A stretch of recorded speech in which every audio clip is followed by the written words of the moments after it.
Eh,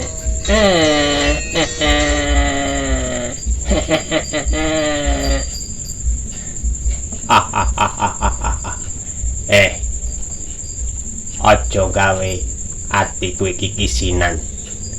Buta kok nangis iki kepiye konsepe buta jambul. Aduh Kakang Budapono. Piye aku. Rasane sirahku cemot-cemot. Awakku pegel kabeh. Rasane kudu sempoyongan.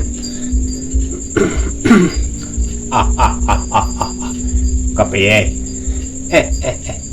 Tangi aja turun wae buta jambul. Sirahku bileng Kakang Budapono. Aduh. Tangi. Iya Kakang Budapono. Rasane sirahku bileng. Weh, ladalah. Sing jenenge buta iku kudune duweni wibawa, aja cemen, aja brambangan, aja nganti gawe. Aku pisinan.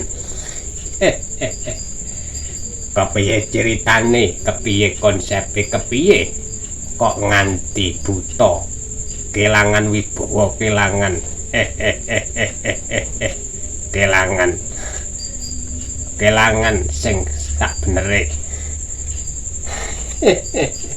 Ngene iki Kakang Budapono, aku iki kelangan wibawaku.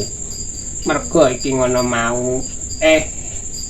Aku iki papasan karo jalma menungso kang sing diarani Bambang Bagong.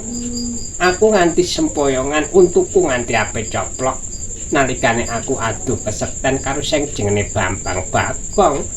Ladalah. Babar pisan aku ora nyangka yen Bambang Bagong duweni wibawa kan sekten sing kaya ngono kuwi. Yen tak rasa-rasake aku iki ya kudu semaput, kudu sempoyongan. Nanging iki dina aku tak empet merga nang ngarepanku iki ana Kakang Budapono.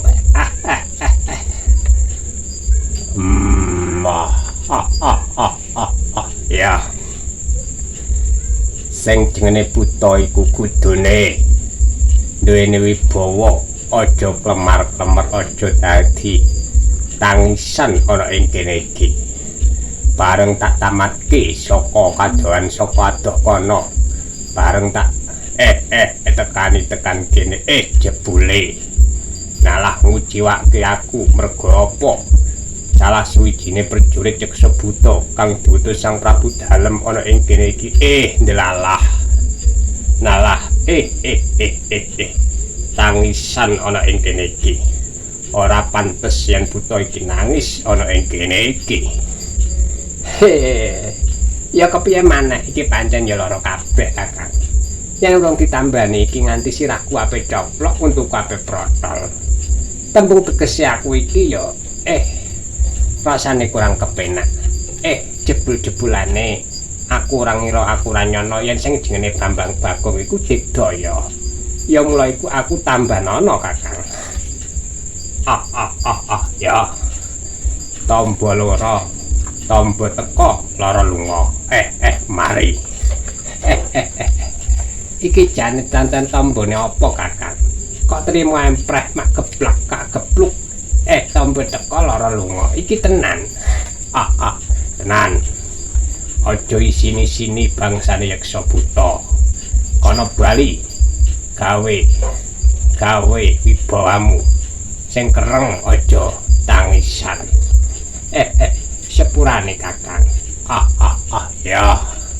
Buta kok nangis. Sing semangat.